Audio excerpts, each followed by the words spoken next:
আসসালামু আলাইকুম। ওয়ালাইকুম আসসালাম, কেমন আছেন? ভালো আছেন? এই তো ভালো। এই কাকা, ঈদ মোবারক। ঈদ মোবারক কাকা। তো কাকা, ওই যে আপনার সাথে ভাবলাম যে একটু কথা বলি। আপনারা ব্যস্ত, আমিও ব্যস্ত। আজকে আপনিও চলে যাবেন, আমিও চলে যাবো, যেহেতু আমরা দুজনেই চাকরি করি।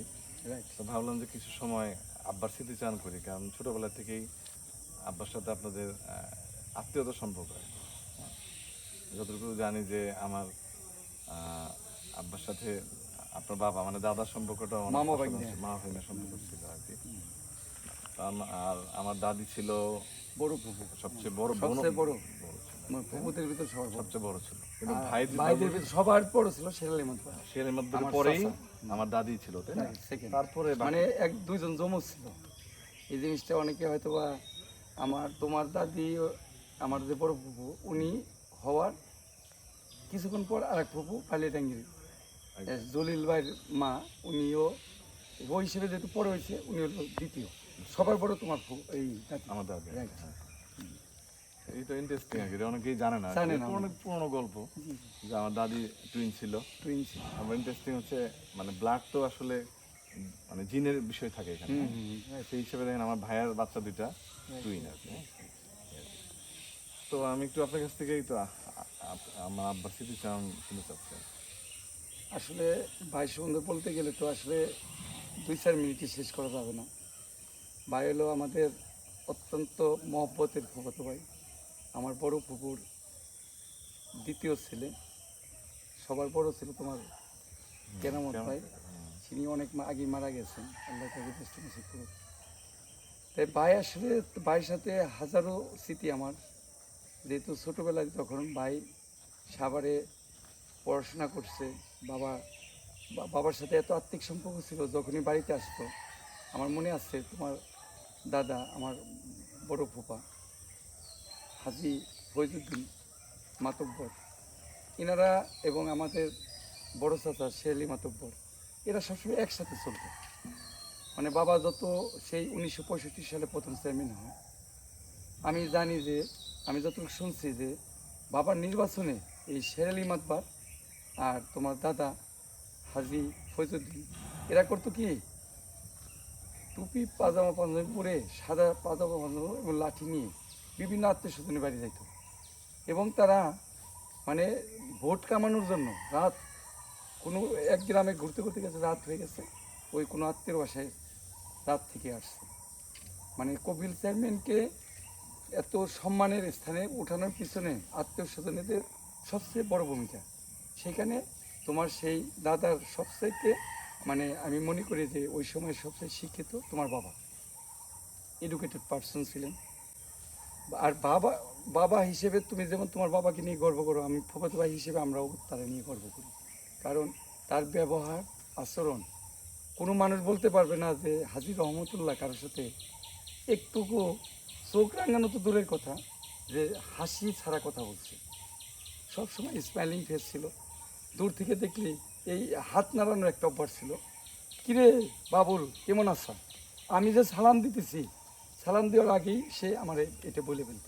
দেশ স্বাধীনতা যুদ্ধের সময় ভাই মুক্তিযুদ্ধে যাবে, তখন আমার ফুপা, সে তো ছেলে আবেগ, যে ছেলেকে দিব, যুদ্ধে মারা যাবে কিনা। তখন আমার বাবা বলল, না, এখন দেশ যুদ্ধ চলছে, এখন আর বসে থাকার সময় নেই। অনেক মুক্তিযোদ্ধাদের বিভিন্নভাবে টাকা দিয়ে হেল্প করছে এবং উনি বুঝতো বাস্তবতা, যে reality, what is the reality, উনি এটা বুঝতো। উনি অনেকটা কি করছে, যে দেশ স্বাধীন হয়ে যাবে, অতএব এখন এটা গণদাবি, সময়ের দাবি। জহির রায়নের কবিতা তুমিও পড়ছো, গল্প তুমিও পড়ছো, আমি পড়ছি, যে সব কিছু হয় সময়ের প্রয়োজন। তাই ওই দেখছে যে ভাগ্নে যাবে মুক্তিযোদ্ধা তোমার বাবা, তাহলে চলে যাক, এটাই বুঝাইছে আমার তার বোন এবং বোনের জামাইকে, যে ও চাচ্ছে কেন তাকে আটকায় রাখবা। তাই সেই হিসেবে তোমার বাবা মুক্তিযুদ্ধে অংশগ্রহণ করছে এবং সে একজন ফ্রিডম ফাইটার, আমরা তাকে নিয়ে গর্ব করি। আর বাবা বাবা সে কী ভালোবাসতেন, যে আমার মনে আছে যে এই কালিন্দী মোড়ে মানে তোমার দাদা তাকে এত ভালোবাসতো। আমরা যখন স্কুল কলেজে পড়ছি, স্কুল থেকে পাশ করে, মেট্রিক পাশ করে সাভার বিশ্ববিদ্যালয় কলেজে ভর্তি হয়েছি, আমরা যখন বাড়ি আসতাম তোমার দাদা বলতো কি, আমাদের নাম বালু, বা বলতো আমার বাবা বালু বলতো, ওই বেশিরভাগ এই বালু, বা বাবুল এই রহমতুল্লাহর সাথে দেওয়া হয়েছিল না? রহমতুল্লাহ বলতো বেশি, এ, অথবা রহমতও বলতো, রহমতুল্লাহ বলতো, রহমত বলতো। আমি কই ফুপা দেখা হয়েছিল কয়দিন আগে, যেহেতু ফুপু এই সোনালী ব্যাংকে চাকরি করতেন ভাই, আর আমরাও সাভার থাকতাম, ভাই বেশিরভাগই সাভারের আশেপাশে ব্রাঞ্চগুলোই ছিলেন। তাই সবচেয়ে হলো ওই হয় যেদিন জানতো যে তোমার বাবা আসবে, ওই পুকুরের মাছ বা কোন জিনিসটা ভাই পছন্দ করে ওই সময় তার জন্য রাখতো। তার মানে ছেলেকে এত ভালোবাসতেন। আর তারও তো ওই যে বললাম যে তার ব্যবহার আদব কায়দা এত মধুর ছিল যে অত গ্রামের কেন আশেপাশের আমাদের আত্মীয় স্বজন সবাই একটা জিনিস করতো যে রহমতুল্লাহর ব্যবহার মানে মানে তার মুখ দেখলে আমাদের ভালো লাগতো। আর আমার এত কষ্ট লাগে যে ভাই যেদিন মারা গেলেন সেদিন তো আমার হাতেই ভাই মারা গেলেন, এবং কোথায়? রোজাদার অবস্থায় মসজিদে। যাক ওটা পরে বলি। তাই যখনই বাড়ি আসতেন হয়তো বা ফুপার সাথে দেখা করি, ও মনে হয় প্যান্ট শার্ট খোলাইতেন না, হয়তো প্যান্ট কম পরতো, পাঞ্জাবি এবং পাজামাই বেশি পরতেন। ওই হাঁটতে হাঁটতে বাবার কাছে যাইতো। ওই আমাদের বাবার যে ছোট্ট একটা ওই বসার রুম ছিল ওই বাড়ির সামনে, ওখানে বসে বসে অনেকক্ষণ বাবা রহমত ভাইকে পাইলে আমার মনে হয় উনি সব কিছু ভুলে যেত। কোথায় বিচারে যাবে, সালিশে যাবে, হয়তো 1 ঘন্টা দেরি হয়ে যেত। যে রহমত আছে, রহমতের সাথে আগে শুনে নেই কি। আর রহমত ভাই মোটামুটি বিভিন্ন আত্মীয় স্বজন বিভিন্ন দিক নির্দেশনামূলক কথাগুলো বলতো যে মামা এটা শুনলাম, মানে বাবার কাছে বাবা তো অনেক মানে মানুষ অনেক সময় মানে চেয়ারম্যান সাহেব যাই বলুম ভয় পাইতো, বা অনেক সময় কইতো যে চেয়ারম্যান সাহেব কী মনে করবে, ভয় না যে এই কথা বলবো চেয়ারম্যান সাহেব কী মনে করবে, তার বাইকের মাধ্যমে বলি। তখন রহমত ভাইয়ের কাছে বলতো যে এই কাকারে এই যেমন বাবার সম্পর্কে বাঁচতে বাইতালি ভাই লাগে, ভাই তুমি কি একটু বুঝো, আমাদের সাহসে ধরে না। ওই রহমত ভাই দেখা গেছে যে বিষয়গুলো নিয়ে তাদের বলতো, মানে তাদেরকে বলতো যে ঠিক আছে আমি মামাকে বলবো না। এই ধরনের রাজনীতি আত্মীয় স্বজনের বিভিন্ন বিষয় অনেকটা রহমত ভাই অনেকটা মধ্যস্থতার মতো কাজ করতো। মানে মানে ওই যে জানে যে মামাকে আমি কথাটা বললে মামা গুরুত্ব দিবে, আর বাবাও ওই গুরুত্বপূর্ণ বাইক নিয়ে হিসেবে তার কথাগুলো মনোযোগ দিয়ে শুনতো। এই ধরনের একটা আত্মিক সম্পর্ক ছিল তাদের ভিতরে। মামা বাইকনের সম্পর্কের বাইরেও যে একটা আত্মিক যে সম্পর্ক একজন অপরজনকে দেখলে, যেমন আত্মীয় স্বজনের ভিতর আমরা যে সম্পর্ক তার বাইরেও কিছু কিছু আত্মীয় স্বজন আছে যাদের দেখলে অটো প্রসেসে মন ভালো হয়ে যেত। রহমত ভাই তেমন একজন মানুষ ছিলেন। আপনি যখন ইয়া মানে আপনার ভার্সিটি লাইফে তো আমার যতটুকু মনে আছে তখন তো আমরা স্কুলে পড়তাম। আপনি তো জাহাঙ্গীর ইউনিভার্সিটিতে বিশ্ববিদ্যালয়ে পড়াশোনা 25তম না 27তম 25তম ব্যাচ ছিলাম, মীর মোশাররফ হোসেন হলে থাকতাম, ম্যাথে ম্যাথমেটিক্সে ছিলাম। তখনও দেখতাম মাঝে মাঝে মানে স্বাভাবিক একটা দূরে বাড়ি থেকে তো দূরে, তখন তো হ্যাঁ, মোবাইলের যুগ না, মোবাইল যুগ না। তাই না? এই আর কি মাঝে মাঝে আমি আসতাম, সাভার আসতাম যে আসতেন আসতাম এবং উদ্দেশ্য ছিল যে সাভারে আসলে ফুফাতো ভাই যেহেতু ব্যাংকে চাকরি করে, ভাই যদি বিকালের দিকে আসতাম তাহলে বাইরের বাসায় আসতাম, যে বাইরের বাসায় যাই একটু ভাইয়ের সাথে কথা বলবো, বা ভাই বাড়ি গেছিলো কিনা একটু এলাকার খোঁজ খবর নিব। আর ভাবি এমন একটা মানুষ ছিলেন আসলে জয় না, যে ভাই যেমন ভালো মানুষ আমার ভাবিটাও অসম্ভব ভালো মানুষ ছিলেন। এখনও আছেন বাচ্চা, আল্লাহ বাঁচায় রাখছে, আল্লাহ ওনারে অনেক বছর বাঁচায় রাখবে। বাসায় গেলে মানে যদি ওই যে যে মহব্বত দিয়ে যে খাওয়ানো, যে দেখা যায় যে শিং মাছ রাঁধছে 2 পিস বা 5 পিস আছে, খাও খাও মানে বাবুল খাও, আমি কই না ভাবি আর লাগবে না। এই যে একটা কলমি শাক রাঁধছে, রান্না এত মধুর ছিল। আর ভাই কত যে বাবুলে দাও, এই বাবুলে হলে কি খায় না খায়, হ্যাঁ পাতলা ডাল একটু ঘন ডাল আছে, হ্যাঁ মানে হলে কি খাইতেছে, মানে তাদের যে একটা পেরেশানি। অথচ আমি তো হয়তো বা খাওয়া তো উদ্দেশ্য না, কিন্তু বাসায় যাই যে এই যে আন্তরিকতাটা পাইছি তো অনেক কিছু। বাজারে দেখা যায় যে সাভার হঠাৎ করে অন্য একটা কাজে গেছি, রাস্তায় দেখা হয়েছে, এই বাবুল দূর থেকে বাইরে সালাম দিচ্ছি, বাইক কোথায় হয়তো অফিস থেকে বেরোইছে বাসায় যেতেছে, এই বাবুল কই যাস, আমি সালাম দেওয়ার আগেই দেখা গেছে সে, অথবা আমি সালাম দিছি, কাছে নিয়ে ডাইকে পিঠে হাত দিয়ে কই যাস, আমি বলি, ভাই একটু ওই যে ইতে আসছি, একটা কাজে আসছি বা একটা টিউশনিতে আসছি, আমি প্রাইভেট পড়াইতাম। আমার বাবা এত জমি ছিল, ল্যান্ড ছিল, যেহেতু অ্যাজ এ ম্যাথমেটিক্স স্টুডেন্ট আমি ম্যাথ পড়াইতাম, ব্যাংকটাউনে পড়াইতাম, ফার্স্ট ইয়ার পড়াইনি, সেকেন্ড ইয়ার থেকে পড়াইতাম। আমার ভালো লাগতো যে একটা বাসায় যাবো, কিছু যে ওই ভালোবাসা থেকেই আমার পরবর্তী 18-19 বছর শিক্ষকতা, তুমি জানো ওটা পড়ে ইতিহাস। তাই বাই দেখা গেছে যে এই যে স্যার তুই এখন কি পড়াইতে হবে, আমি কি, ওনারা তো টাইমিং মেনটেন করতো, ব্যাংকে চাকরি করতো, কোথালি একটা কাজ কর, দেখা যায় তখন এই 5টা বাজে বা 6টা বাজে ব্যাংকে উনি বেরিয়েছে যে তুই পড়াইয়া আমার পাশে হয়ে যাবি। আমি কই, না ভাই আজকে যাবো না, হয়তো পড়াশোনা আছে। যদি পড়াশোনা থাকে তাহলে যাবা, আমি ওরা বাধা দিই না। লেখাপড়ার ব্যাপারে যথেষ্ট সচেতন ছিল, কারণ আমি মনে করি সেলিম এখন ইটালি থাকে, ওর পড়ালেখার ব্যাপারে ভাই অনেক সিরিয়াস ছিল। আমাকে বলতো, বাবুল সপ্তাহে না হোক 15 দিন পরে হইলো তুমি এসে ওর একটু ম্যাথটা শিখে যাও। আমি তোমাদের বাসা যখন পেয়েছি তখন তুমি ছোট ছিলা, না ভাই আমার বলছে হ্যাঁ আপনি হ্যাঁ ছোট ছিলা, তুমি খেলাধুলায় খুব পছন্দ করতা। তুমি দেখা গেছে আসক্তের সময় হয়তো ক্রিকেট বা ফুটবল খেলতে গেছো, মুশফিক তুমি তো মুশফিক, ও তো জাহাঙ্গীর, ডাকনাম সেলিম। তা সেলিম আবার অত খেলাধুলা পছন্দ করতো না। তা আমি গেছি, ও আবার খুব আড্ডা প্রিয় ছিল তোমার ভাই, যে কাকা চলেন পেয়েছি ভিতরতে একটু ঘুরিয়ে সন্ধ্যার পর তোমার বাসায় গেছি। ওর পড়ার আগ্রহ একটু কম ছিল, তুমি যেমন খুব পড়ালেখার আগ্রহ এবং তুমিও আসলে ওইভাবে চমৎকার ট্যালেন্টেড রেজাল্ট করছো, ওর রেজাল্টটা মিডিয়াম ছিল। তাই ওই আড্ডা দিচ্ছি, গল্প দিচ্ছি, তোমার পাশে ওই দিন ধান নিয়োগ করে গেছিল। এখন ভাই গল্প টল্পের মাঝে এসে গল্প করতো, খোঁজ খবর নিত, বাড়ি কবে গেছিলি, বাড়ি এই মামা কেমন আছে, মামি কেমন আছে, বা বাবার সাথে দেখা হয়েছিল কিনা তোমার দাদা, হ্যাঁ আমি কই হ্যাঁ দেখা হয়েছে, ভালো আছে সবাই। এই যে আগে তো মোবাইলের যুগ ছিল না, ওইভাবেই খোঁজ খবর নিত, আগে তো ম্যান টু ম্যান কমিউনিকেশন করা হতো। পরে একটা পর্যায়ে যখন আড্ডাটার পরে এক পর্যায়ে ওই যে আবার বললাম না যে ভাই একটা যে ছেলে মেয়েরা পড়াশোনার দিকে আগাই থাকবে, বলতো যে এই কি জাহাঙ্গীর তো একটু কম পড়াশোনা করে, তুই একটু ওরা বোঝাতে, তুই তো গেলে আমাদের সম্পর্ক ছিল, এত মধুর সম্পর্ক ছিল আমাদের।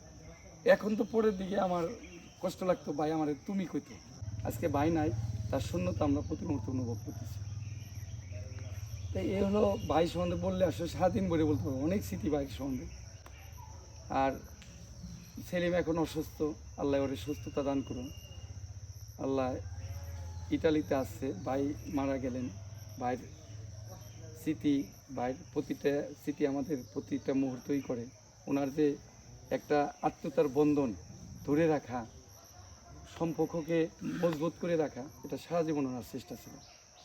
আমার বাবার সাথে সরকারি চাকরি করলো, আগে তো একদিন বন্ধ ছিল শুক্রবার, কিন্তু উনি দেখতেন যে বৃহস্পতিবারে চলে আসতো, আব্বা কিন্তু চলে আসতো আবার আর শুক্রবার, যদি না আসতে পারতো একদম শুক্রবার ফজরের নামাজ করেই হ্যাঁ চলে আসতো ঠিক বলছেন, চলে আসতো। ওই দিনে আবার মানে মোটামুটি বন্ধের দিনে আব্বা দাদা দাদি ছিল, বেঁচে ছিল, রাইট আমি আসতেন, এসে বেশিরভাগ সময় আসতেন।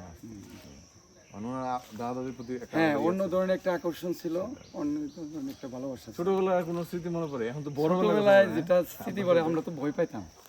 এই যে রহমত ভাই, ভয় কি মানে শিক্ষিত মানুষ, আমরা যখন ছোট ছিলাম, ছোট গ্যাপ ছিল, অনেক বয়স, অনেক গ্যাপ ছিল, তো আমরা কাছে গেলে মানে দূরতে যাওয়া চাইতাম, কিন্তু ওনারা এত আন্তরিক ছিল, এই কই যাবি, ডাইকে নিয়ে কোলে বসাইতো, জোর করে একটা জিনিস, হয়তো একটা পাশে একটা ফল আছে, এইটা খা, বা বাড়ির কাছে আসলে এই বড়ি খেকে যা, মানে অন্য ধরনের একটা, মানে কি বলবো, মানে প্রতিটা স্মৃতি মানে এত মধুর যে যেটা নাকি আর হবে না।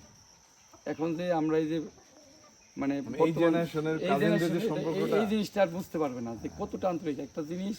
খাওয়া দাওয়া বড় কথা না, একটা যে দেখলে যে আন্তরিকতা দেখাইতো, বিভিন্ন ব্যাপারে পড়াশোনার ব্যাপারে পরামর্শ দিত, যে ভালো রেজাল্ট করতে হবে, ফার্স্ট ক্লাস অফিসার হতে হবে। এই যে আরও ভগত ভাই যারা, হাসিম ভাই ছিলেন, আলাউদ্দিন ভাই ছিলেন, রহমত ভাই তো তার ভিতরে সবার বড়, তারাও তার গাইডলাইনে চলতো। না আমি যে আলাদিন করার কথা বললেন, কাকাও অনেক আশিক কাকার বন্ধু মানুষ ছিল, তাই না? হ্যাঁ একদম তুই তোকারি সম্পর্ক, যতটুকু জানি খেলাতো ভাই, তুই খেলাতো ভাই ভিতরে অনেক ভালো। গল্পগুলো আসলে শুনতাম, আব্বার কাছে শুনতাম। আর আব্বা তো একটু রিজার্ভ ছিল, কথা খুব বেশি বলতেন না আমাদের সাথে, কম কথা শুনতো, বেশি বলতো কম। হ্যাঁ আব্বা কথা বলতেন। এবং আমার আব্বা বলে না, আব্বা আসলে কেমন ছিল তো আপনাদের মূল্যায়ন আসলে কেমন ছিল, আমরা আসলে ওরকম হইতে পারিনি। মানে রাগ কিভাবে রাগ জিনিসটা তো নিজের ছিলই না। কন্ট্রোল যে কথা বললা যে আমি বাইকে রাখতে দিচ্ছি, এটা আমার ইতিহাসে আমার মনে নাই, মনে পড়ে না। চরম মুহূর্তেও সে হয়তো মাথা নিচে করে থাকে, কষ্ট লাগছে শুয়ে যাইতো, খারাপ লাগলে সে মাথা নিচে রিপ্লাই না করে সে চুপচাপ চোখ থাকতো। মাথা নিচে এতে করে মানুষ বুঝতো বা আত্মীয় বুঝতো যে রহমতুল্লাহ কষ্ট পাইছে, আমি আর তারে কষ্ট দেওয়া ঠিক না। হয়তো না বুঝলি সেও চলে যেত, যে বসে থাকতো তো এইভাবে। কিন্তু সে কাউকে গালি দিচ্ছে, কাউকে কটু কটু কথা বলছে, এই ইতিহাস রহমতুল্লাহ জীবনে নেই। এটা বাস্তব। আমাদের হয়তো বা কাছে হ্যাঁ কথা বলতেছিলাম, যেটা হলো মানে ওই আসতেন, আমি দেখতাম যে আলাউদ্দিন কাকা তো মানিকগঞ্জে পোস্টিং ছিল তাই না? আমাদের বাসায় দেখতাম আসতেন। আসতাম সবাই, মানে সাভার আসলে ওই রহমত ভাইয়ের বাসায় টার্গেট নিয়ে দেখা গেছে যে ওনার বাসাটাই মূলত ছিল আগে। তো এখন তো অনেকের বাসা আছে। রহমত ভাইরে বাবা বলছে যে তুই সাভার কলেজ, তখন তো বিশ্ববিদ্যালয় কলেজ ছিল না, সাভার কলেজ ছিল। সাভার কলেজে তুই পড়াশোনা করস, তুমি খুব মেস করতে পারবি না, তুই আমার ওই বাসায় থাকবি। এই ভাই মনে হয় আমি কয় কয় মাস ছিল জানি না, কিন্তু তারা জোর করেই বলছে যে তুই কেন বাসা ভাড়া নিবি। তাই এই ধরনের আন্তরিকতার সম্পর্ক। আর আমি যতটুকু জানি ভাই পড়াশোনা শেষ পর্যায়ে, বাবাদের তো রাজনীতির চেয়ারম্যান ছিল, একটা পর্যায়ে আমার মনে হয় কত ডিটেলস আমি জানি না, একটা ব্যবসাও করতে চাইছিল। কতটা আন্তরিক সম্পর্ক থাকলে এটা হয় যে রহমত ভাই উত্তরবঙ্গে হ্যাঁ হ্যাঁ আব্বা একটা বিজনেস চাকরি করার আগে আর কি। চাকরি করার আগে রহমত ভাইরে নিয়ে বাবা একটা বিজনেস শুরু করছিল, যদিও পরে চাকরি হওয়ার পরে ওটা মনে হয় বাদ দিচ্ছে। না আসলে মানে আমরা তো আর এই ছোটবেলার বিষয়গুলো তো আমাদের মানে আমাদের জন্মই তো হয় না, তাই না? তাদের মা ভাইনের সব আমরাই তো ছোট, আমি তো ছোটবেলা কোন বলতো যে চেয়ারম্যান হওয়ার আগে আমরা তারা দেখে কাঁপতাম, আর্টিস্ট না উনি তো চেয়ারম্যান শুনছি যে মানে আজকে যে ড্রেস পরে উনি ওই সময় সে Change কাপড় ইস্ত্রি করে পড়তো, যে সময় নাকি ওই পানি দিয়ে ডইলে করা হতো। অত্যন্ত স্মার্ট চেয়ারম্যান। দাদার কথা দিয়ে শেষ করে দিই আজকে দিয়া, যেটা হলো দাদা মারা গেছে কত সালে? এক সালে না না, বাবা মারা গেছে 2003-এর 28শে জুলাই, ক্যান্সার মারা গেছে তাই না? লাংস ক্যান্সার হয়েছিল। মোটামুটি ধরা পড়ছে কত সালে? বাবার প্রথম একটু পেন করতো বুকে, বাবা তো সাহসী মানুষ ছিল। 2000 সালে হঠাৎ করে বুকে একটু পেন করতো, উনি ভাবতো যে গ্যাস্ট্রিকের হয়তো পেন। পরবর্তীতে যখন একটু বেশি পেন করতো তখন আর কি ডাক্তার মবিন ছিলেন লাংস, তার মানে 2000-এর দিকে হ্যাঁ। টেস্ট করে ধরা পড়ছে। ওনার কাছে যায়, উনি বলে যে মবিন লিভার বিশেষজ্ঞ ছিলেন, উনি বাচ্চা আছে কিনা। MM হুদা ছিল, উনি আছে ওই ডেল্টা অনকোলজি না আমার মনে আছে যে ওখানে আপনি ডেল্টাতে মানে দাদা তো কিছুদিন সাভারে ছিল। চিকিৎসা হতো 2 বছর। হ্যাঁ, 2 বছর তার মধ্যে না দেখতাম সাভার থেকে মানে এখানে ওই যে বলতে হয় যে মানে সম্পর্কটা এত ভালো ছিল, দাদা চাইলে যে কোনো জায়গায় থাকতে পারতো। দাদা অনেক স্কোপও ছিল, মেয়ের বাসায়ও ছিল, যে রেহানা ফুফুর বাসা ছিল ছিল ব্যাংক 1 মাস ছিল। তাই না? আবার রহমত ভাইয়ের বাসায় একদিন বাইক আছে, যে দেখো স্মৃতিগুলা কিভাবে আসে। বলতেছে মামা 10টা দিন হইলে আমার বাসায় যাই থাকতে হবে। এখন কইতেছে আমি বিপ্লব ভাই আসলে বাবাকে নিয়ে বেশি দৌড়েছি হাসপাতাল, ইন্ডিয়াও গেছি চিকিৎসা করতে, ইন্ডিয়াও চিকিৎসা করছি। কিন্তু ওই যে আসলে বাবা একটা কথা আছে, আমার আত্মীয় স্বজন বলতো, বাট আমাদের কষ্ট লাগতো যে ক্যান্সার নো অ্যান্সার, ওই কথাটা বলতো, কিন্তু তারপর আমাদের মন মানতো না। যে না, বাবাকে শেষ চেষ্টা করে গেছি, ডেল্টাতে অনেক খরচ করছে, অনেক খরচ করেছি, ইন্ডিয়াও প্রায় অনেক টাকা খরচ করে ওনার কেমোথেরাপি রেডিওথেরাপি দিচ্ছে। ক্যালকাটা ওই মহাত্মা গান্ধী রুট আমার মনে আছে, ওখানে একটা ক্যান্সার হসপিটালে, বেশ ভালো ঠাকুরপুকুর ক্যান্সার হসপিটাল, ওখানে ওটা বেশ ভালো, এখনো আছে। ওখান থেকে আসার পর বাবা অনেক দুর্বল হয়ে পড়ে, কেমোথেরাপি দিয়ে দুর্বল হয়ে গেছিল। তারপর ডেল্টা মিরপুর টেকনিক্যাল থেকে ওখানে MM হুদার আন্ডারে চিকিৎসা করলো। পরে সাভার যখন ছোট বোনের বাসায়, রেহানার বাসায় 1 মাস থাকার পর মাঝে মাঝেই রহমত ভাই যেদিন গেছি, দেখো আমার মনে হয় প্রতিদিনই ব্যাংক শেষ করে ভাই মামাকে দেখে যেত। তাই যখনই দেখতে যাইতো মামা আমার বাসা সাভার, আপনি 5টা দিন হোক 10টা দিন হোক আমার বাসায় থাকি। পরে মাসখানেক পর কইতেছে রহমত এত কইতেছে ওর বাসায় আমি কিছুদিন থাকি। পরে ভালোবাসা ভালোবাসা পরে ছিল অনেকদিন ছিল, 15-20 দিন 1-2 মাস ছিল এরকম। ছিল। মাঝে মাঝে আর কি গ্যাপ দিয়ে আবার হাসপাতালে ভর্তি হয়েছি, আবার আসছে। আমার বুঝি আমাদের বাসায় যখন ছিল তখন আমি দুইটা বিষয় বলি, দেখতাম যে তখন কিন্তু আমাদের গ্যাস ছিল না, বুঝছেন ভাই, নতুন বাসা, হ্যাঁ একতলা বাসা, লাকড়ি ছিল, আম্মা দোতলা উঠে চিলেকোঠার একটা চিলেকোঠা আমার রান্না করতো, এই কাঠের কাঠ কিনে নিয়ে আসতাম আমরা, রাইট রাইট। তাই না? এই কাঠের রান্নায় করে আম্মা এই করতো। অনেক কিন্তু বিশেষ করে আমার আম্মা কখনো মানে বিরক্ত আব্বার হইতো তো না। মামা, বিরক্ত হইতো না, যে আব্বার এত মামা, কষ্ট। আপুর মামা ঠিক আছে, কিন্তু হ্যাঁ। আম্মার কাছে তো একটু দূরত্ব একটু বেশি, হ্যাঁ। কিন্তু কখনোই মনে না না, এবং তোমাদের বলে দিত, এই সেলিম, এই হালিম, তোর দেখতো দাদার কোনো ওষুধ লাগবে কিনা, বা এখন কোনো ওষুধ খাইতে হবে না। টাইম মতো আমরা না থাকলে আমরা তো সবসময় থাকতে পারি না।